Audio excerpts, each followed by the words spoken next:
अस्सलामु अलैकुम वरहमतुल्लाहि वबरकातुहू।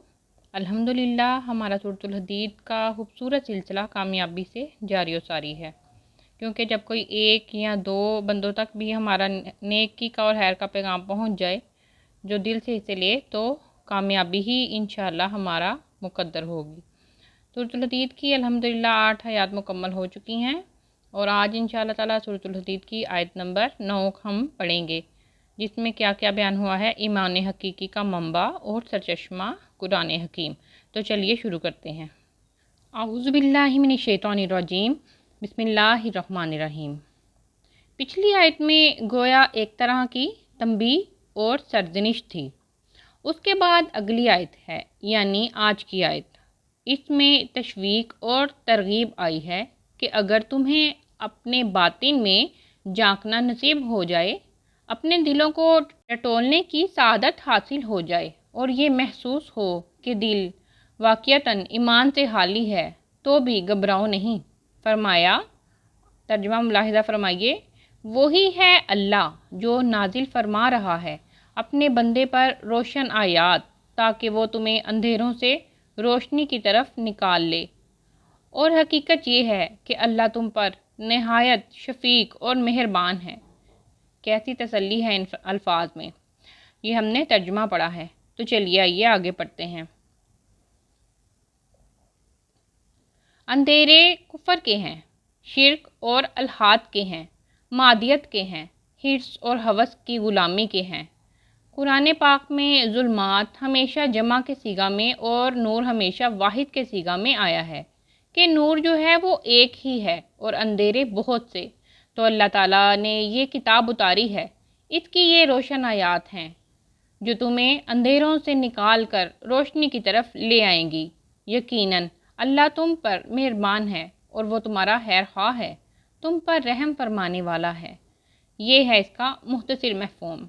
अब हम तफसील से इसका मुताला शुरू करते हैं, ताकि हमें इसके एक एक लफ्ज़ की बहुत अच्छी तरह समझ आ जाए और इस आयत मुबारका का फ़हम अच्छे से हासिल हो जाए। ये आयात जो हैं इंस्टाग्राम पर मुख्तलिफ़ पोस्ट की सूरत में शेयर कर दी गई हैं और वहाँ पे इस आयत की ये वाली जो तफसील मैं आपसे बयान कर रही हूँ, ये 3 पोस्ट की शक्ल में थी और यहाँ आप इसको एक ही वीडियो में सुन सकेंगे। तो ये उसका दूसरा हिस्सा मैं आपसे शेयर करने जा रही हूँ। वही है अल्लाह जो नाजिल फरमा रहा है अपने बंदे पर रोशन आयात, ताकि तुम्हें निकाल लाए अंधेरों से रोशनी की तरफ। अगर दिलों को टटोलें तो महसूस हो कि वाक़ियतन वो हकीकी ईमान जो दरकार है वो मौजूद नहीं है। तो ये सवाल है कि कहाँ जाएं? वो एक शेर का मिसरा भी है ना, किस तरफ जाऊं, किधर देखूं, किसे आवाज़ दूं, वो कौन सा बाज़ार है जहाँ से ईमान की जिन्स मिलती है। तो इसकी तरफ भी इशारा कर दिया कि वही तो है अल्लाह जो नाजिल फरमा रहा है अपने बंदे पर रोशन आयात, ताकि तुम्हें निकाल लाए अंधेरों से रोशनी की तरफ। यहाँ गौर कीजिए, अब का लफ्ज़ आया है। डॉक्टर इसरार कहते हैं, जहाँ भी अल्लाह का अपने रसूल के लिए शफ़क़त और अनायत का खसूसी अंदाज़ होता है, वहाँ निस्बत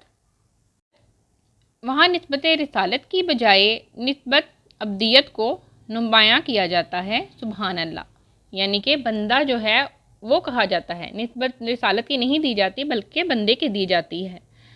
जैसे सूरह बनी इसराइल के आगाज़ में फरमाया, पाक है वो अल्लाह ताला जो अपने बंदे को रात ही रात में मस्जिद हराम से मस्जिद अक्सा तक ले गया। और सूरतुल कहफ का आगाज़ इन अल्फाज मुबारका से होता है, तमाम तारीफ़ें अल्लाह ही के लिए हैं जिसने अपने बंदे पर ये कुरान उतारा और इसमें कोई कसर बाकी ना छोड़ी। फिर यहाँ भी वही अंदाज़ है, वही तो है अल्लाह जो नाजिल फरमा रहा है अपने बंदे पर। लेकिन ये भी समझ लीजिए कि अब्द और चीज़ है और अब्दा और चीज़। क्या मतलब, नहीं समझ आया? मैं समझाती हूँ। कहने का तो हम सब ही कहते हैं कि हम अब्द हैं। लोग नाम भी अब्दुल्ला रख लेते हैं, लेकिन अब्दियत का हक़ अदा करना आसान काम नहीं है। अब्दा का मतलब है उसका बंदा, यानी उसका बंदा तो वही बनेगा ना जो हर काम सिर्फ़ उसकी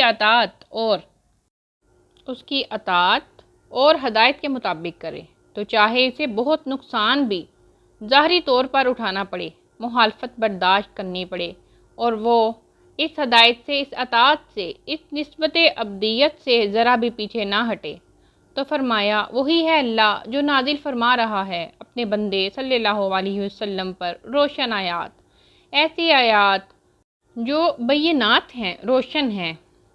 بین اس شے کو کہتے ہیں جو از حد واضح اور روشن ہو، اسے کسی اور وضاحت کی ضرورت نہ ہو، اسے کسی خارجی دلیل کی حاجت نہ ہو۔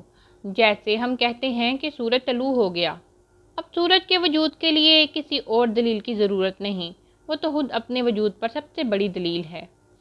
قرآن پاک بھی اپنے آیات کے لیے روشن اور بینات کی ترکیب استعمال کرتا ہے۔ سورۃ تغابن میں تو قرآن حکیم کے لیے لفظ ہی نور آیا ہے، یعنی یہ از خود نور ہے اور اسی سے نور ایمان پیدا ہوتا ہے۔ یہ نور فطرت سے مل کر نور ایمان پیدا کرتا ہے۔ اب اس کا ہم تیسرا حصہ پڑھتے ہیں جو تیسری پوسٹ میں شیئر کیا گیا تھا۔ نور کی اس تفصیل کا ذکر سورہ نور میں تفصیل سے آیا ہے۔ یہ بات پہلے بیان ہو چکی ہے کہ قرآن پاک میں نور کا لفظ ہمیشہ واحد آتا ہے، جبکہ ظلمات ہمیشہ جمع کی صورت میں آتا ہے، اس لیے کہ نور ایک بہت بڑی حقیقت ہے اور تاریکی کے مختلف شیڈز ہیں، مثلاً کفر، شرک، الحاد، انسانی حاکمیت کا تصور، مادہ پرستی، شہوت پرستی، دولت پرستی، قوم پرستی، نفس پرستی، خود پرستی اور اس طرح کی بہت سی پرستشیں۔ یہ سب ظلمات ہی کے مختلف سائے ہیں، یہ تمام اندھیرے ہیں اور ان تمام اندھیروں سے نکال کر روشنی کی طرف لانے والی واحد چیز، اس نور ایمان ملانے والی واحد چیز قرآن حکیم ہے۔ یہاں آیات کے باہمی ربط، ان کی ترتیب اور سیاق و سباق سے یہ بات ثابت ہو رہی ہے کہ ایمان کے دعوے داروں سے کہا جا رہا ہے کہ اس قرآن کے ہوتے ہوئے تم حقیقی اور شعوری ایمان سے محروم کیوں ہو؟